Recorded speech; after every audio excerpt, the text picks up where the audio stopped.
Good morning. I came across something in one of David Wilkerson's old books called God's Plan to Protect His People in the Coming Depression. It was copyrighted in 1998, published by Wilkerson Trust Publications. About halfway through the book, in the chapter, The Antichrist, Armageddon, and the Mark of the Beast, this one page he says,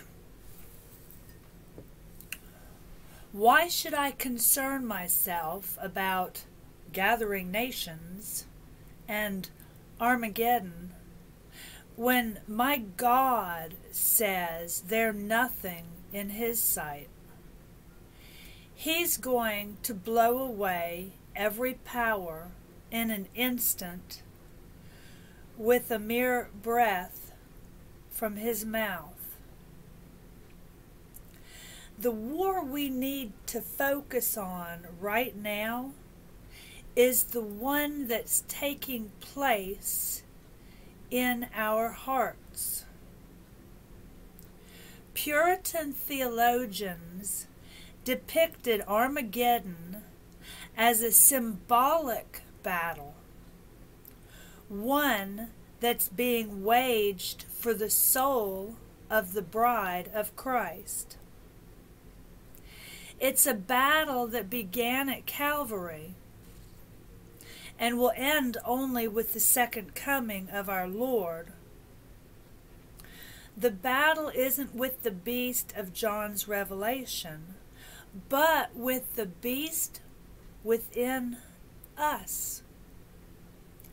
Satan is waging war on Christ's bride, attempting to turn her into a doubting, dysfunctional harlot before her wedding day.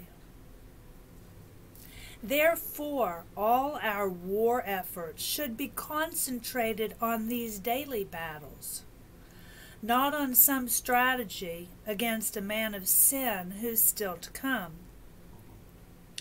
Tragically, multitudes of Christians within the past 2,000 years have done a lot of thinking and teaching about the great battle of Armageddon, only to lose the daily battle with sin.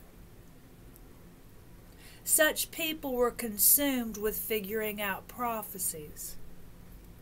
Yet many ended up lost because they ignored the battle that took place in their own hearts.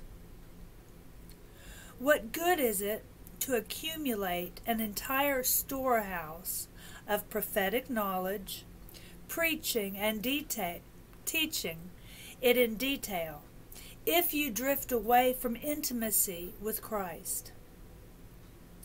You can know everything possible about all these prophetic subjects, and yet still fall into the jaws of lust, lose your faith, and die in utter apathy. Peter warns us in 1 Peter 2:11, "Dearly beloved, I beseech you as strangers and pilgrims, abstain from fleshly lusts which war against your soul." He's saying you've got to face a battle every day, and it's a battle with lust. Armageddon? You've got Armageddon in your soul. You have to focus on that as your main battle. Now, do we know? Okay, as far as the terms lust, sin, what's the definition of them? Some people say sin is just don't lie, don't cheat, don't murder. Other people say, sin, it's drinking caffeine, drinking alcohol, doing drugs, cursing, working on the Sabbath, etc., etc. What is sin? What is compassion? What is forgiveness? Is forgiveness just forgetting about wrongs done and acting, thinking as if they never were done to begin with? What about boundaries? What about healthy boundaries? God Himself has healthy boundaries. God isn't codependent. What is codependency? And the fellowship of believers, where we encourage and exhort and rebuke and convict and all that stuff.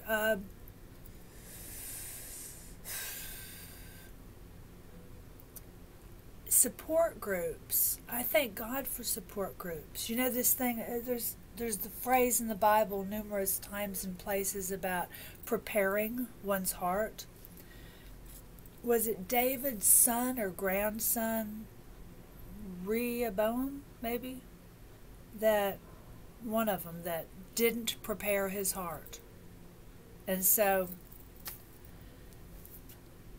he lost out on a lot of good stuff.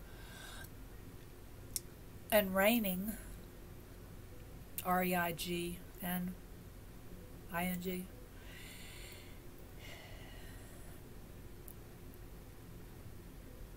sometimes support groups are what we need to help us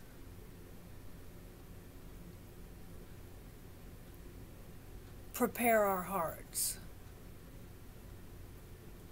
and fight successfully, winningly, fight these battles that are in our hearts. But we can't just rely on other people. We've got to do our own share of reading, studying, alone time, alone with God. And we also can't do too much of that. We need to have fellowship with other people too. And I guess we even need to have fellowship, not too much, but not too little, with people that just get on our nerves. I mean, I guess that's kind of part of the battleground where we practice overcoming with God's help and the tools of recovery, issues in our hearts. You know, self-control is one of the fruits of the Spirit. I like that. I mean, some people have taught self-control as, okay, don't ever do any of this, don't ever do any of that, don't ever do any of this. You know, no caffeine, no sugar, none, zero. One big book said something about some people's teaching, some groups' teachings offer no flavor for the fare, and another group would have us all on a straight pepper diet. Both are extremes. Both. I'm grateful that the fruit of the Spirit that is self-control, it just has much more to do with balance rather than all or nothing. Anyhow, that's our duty today, is for the coming depression, is the inside stuff. Have a great day.